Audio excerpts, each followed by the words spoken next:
Hi hello నమస్తే welcome back to our channel. ఈరోజు మనము తయారు చేసుకోబోయే రెసిపీ మీల్ మేకర్ ఫ్రై. ఈ మీల్ మేకర్ ఫ్రై మనకు అచ్చం చికెన్ ఫ్రై లాగా చాలా టేస్టీగా ఉంటుంది. ఎప్పుడు చేసుకునే విధంగా కాకుండా ఇలా ఒకసారి కొత్తగా ట్రై చేయండి, చాలా టేస్టీగా ఉంటుంది. ఈ మీల్ మేకర్ ఫ్రై మనం ఎలా ప్రిపేర్ చేసుకోవాలి ఇప్పుడు మనం చూద్దాం. ముందుగా ఇలా ఒక కప్పు మీల్ మేకర్ తీసుకోవాలి. ఇప్పుడు మనము స్టవ్ ఆన్ చేసుకొని ఇలా ఒక గిన్నెలోకి వాటర్ పెట్టుకోవాలి. ఇలా ఈ వాటర్ అంతా బాగా బాయిల్ అయిన తర్వాత ఇప్పుడు ఇందులోకి మీల్ మేకర్ వేసుకోవాలి. ఇలా మీల్ మేకర్ వేసుకున్న తర్వాత ఇప్పుడు ఇందులోకి 1/2 టీ స్పూన్ దాకా సాల్ట్ వేసుకోవాలి. ఇలా సాల్ట్ వేసుకొని ఇలా ఒకసారి అంతా బాగా మిక్స్ చేసుకున్న తర్వాత స్టవ్ ఆఫ్ చేసుకోవాలి. ఇలా మీల్ మేకర్ మనకు ఎక్కువసేపు ఉడకాల్సిన అవసరం లేదు. ఇలా వేడి వాటర్లో వేసుకున్న వెంటనే మనము స్టవ్ ఆఫ్ చేసుకోవాలి. ఇలా మీల్ మేకర్ అంతా ఇలా ఒకసారి వేడి వాటర్లోకి వేసుకున్న తర్వాత వాటర్ అంతా వంపేసేయాలి. ఇలా వాటర్ వంపేసిన తర్వాత ఇందులోకి చల్లని వాటర్ వేసుకోవాలి. ఇలా ఇందులోకి చల్లని వాటర్ వేసుకున్న తర్వాత ఇప్పుడు ఇందులో నుంచి వచ్చిన వాటర్ని అంతా మనము పిండేసి ఈ మిల్ మేకర్ని అంతా ఇలా ఒక బౌల్లోకి వేసుకోవాలి. చూసారు కదండి, ఈ మిల్ మేకర్లో ఉన్న వాటర్ మొత్తం ఇలా పిండేసి ఇలా ఈ మిల్ మేకర్ని అంతా ఇలా ఒక బౌల్లోకి వేసుకోవాలి. ఇలా మిల్ మేకర్లోకి మనం వెంటనే చల్లని వాటర్ వేసుకోవాలి, లేకపోతే మిల్ మేకర్ అంతా ఎక్కువ కుక్ అయిపోతుంది. మనం ఫ్రై చేసుకునేటప్పుడు అంత టేస్టీగా ఉండదు. ఈ విధంగా అంతా మనం తయారు చేసుకున్న తర్వాత ఈ మిల్ మేకర్ని అంతా చల్లారబెట్టుకోవాలి. ఇలా ఈ మీల్ మేకర్ అంతా మనకు చల్లారిన తర్వాత ఇప్పుడు ఇందులోకి 2 ఎగ్స్ ఇలా పగలగొట్టుకొని వేసుకోవాలి. ఇలా ఇందులోకి ఇలా ఎగ్స్ వేసుకున్న తర్వాత ఇప్పుడు ఇందులోకి 1/2 టీ స్పూన్ దాకా సాల్ట్ వేసుకోవాలి. మనం ముందుగానే మీల్ మేకర్ ఉడికించుకునేటప్పుడు సాల్ట్ వేసుకున్నాం కాబట్టి కాస్త చూసుకొని వేసుకోవాలి. అలానే ఇప్పుడు ఇందులోకి 1/2 టీ స్పూన్ దాకా కారం, 1/2 టీ స్పూన్ దాకా గరం మసాలా, అలానే 1/2 టీ స్పూన్ దాకా పసుపు వేసుకొని ఇలా ఒకసారి మిక్స్ చేసుకోవాలి. ఇలా ఈ మీల్ మేకర్కి మసాలాలు అలానే కోడిగుడ్డు అంతా బాగా పట్టేలాగా ఇలా ఒకసారి అంతా బాగా కలుపుకోవాలి. చూసారు కదండి, ఈ విధంగా అంతా కలుపుకుంటే సరిపోతుంది. ఇలా అంతా కలుపుకొని పక్కన పెట్టుకుందాం. ఇప్పుడు స్టవ్ ఆన్ చేసుకొని ఇలా ఒక పెనం పెట్టుకోవాలి. ఇప్పుడు ఇందులోకి 3 స్పూన్ల దాకా నూనె వేసుకోవాలి.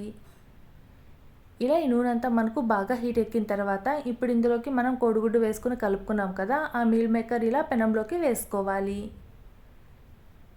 ఇలా ఈ మీల్ మేకర్ అంతా మనము పెనంలోకి వేసుకున్న తర్వాత ఇలా ఒకసారి అంతా మనము బాగా మిక్స్ చేసుకోవాలి. చూసారు కదండి, ఈ మీల్ మేకర్ అంతా ఇలా మనము పెనంలోకి వేసుకొని ఇలా ఒకసారి అంతా మనము బాగా కలుపుకుంటూ ఫ్రై చేసుకోవాలి. ఈ మీల్ మేకర్లో మనము కోడిగుడ్డు వేసుకొని మిక్స్ చేసుకొని ఫ్రై చేసుకుంటున్నాం కదా, ఈ మీల్ మేకర్ అంతా మనకు ఫ్రై అయిన తర్వాత చూడడానికి అచ్చం చికెన్ లాగా కనిపిస్తుందండి. పిల్లలకి ఇలా కనుక చేసి పెట్టండి, చాలా ఇష్టంగా తింటారు. ఇలా ఈ మీల్ మేకర్ని అంతా ఇలా మనము ఫ్రై చేసుకుని ఇలా ఒట్టిగా అన్న తినేయచ్చు, చాలా బాగుంటుందండి. ఇలా అంతా మనము ఈ మీల్ మేకర్ని ఫ్రై చేసుకున్న తర్వాత ఇలా ఈ మీల్ మేకర్ అంతా డ్రైగా వచ్చేయాలి. ఇలా అంతా మనకు డ్రైగా వచ్చేసిన తర్వాత స్టవ్ ఆఫ్ చేసుకుందాం. ఇప్పుడు ఈ మీల్ మేకర్ని అంతా ఇలా ఒక ప్లేట్లోకి తీసుకొని పక్కన పెట్టుకుందాం. ఇప్పుడు స్టవ్ మీద ఇలా పెనం పెట్టుకోవాలి. ఇప్పుడు ఇందులోకి 3 స్పూన్లు దాకా నూనె వేసుకోవాలి.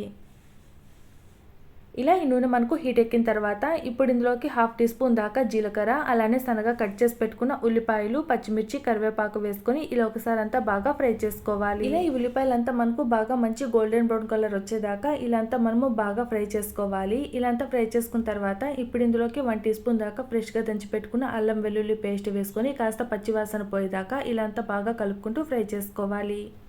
అలానే ఇప్పుడు ఇందులోకి 2 టమాటాలు ఇలా సన్నగా కట్ చేసుకొని ఇందులోకి వేసుకోవాలి. ఇలా ఈ టమాటా అంతా మనకు బాగా మెత్తబడేంత వరకు ఇలా ఒకసారి అంతా బాగా కలుపుకుంటూ ఫ్రై చేసుకోవాలి.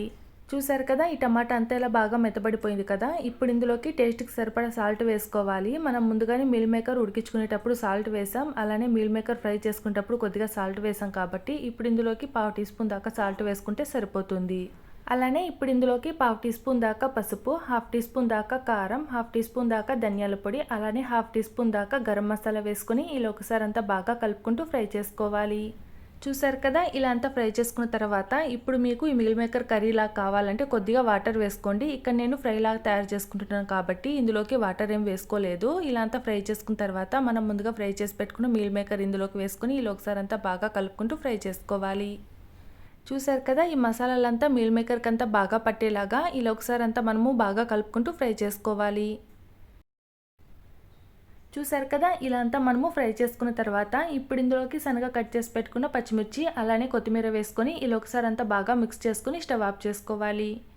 చూసారు కదండి, ఎంతో టేస్టీగా ఉండే మీల్ మేకర్ ఫ్రై మనకు తయారైపోయింది. చాలా టేస్టీగా ఉంటుంది. మీరు ఒకసారి ట్రై చేయండి, ఎలా వచ్చిందో కామెంట్ చేయండి. ఇలాంటి మరిన్ని రెసిపీస్ కోసం ప్లీజ్ నా ఛానల్ని సబ్స్క్రైబ్ చేసుకోండి, అలానే లైక్ చేయండి.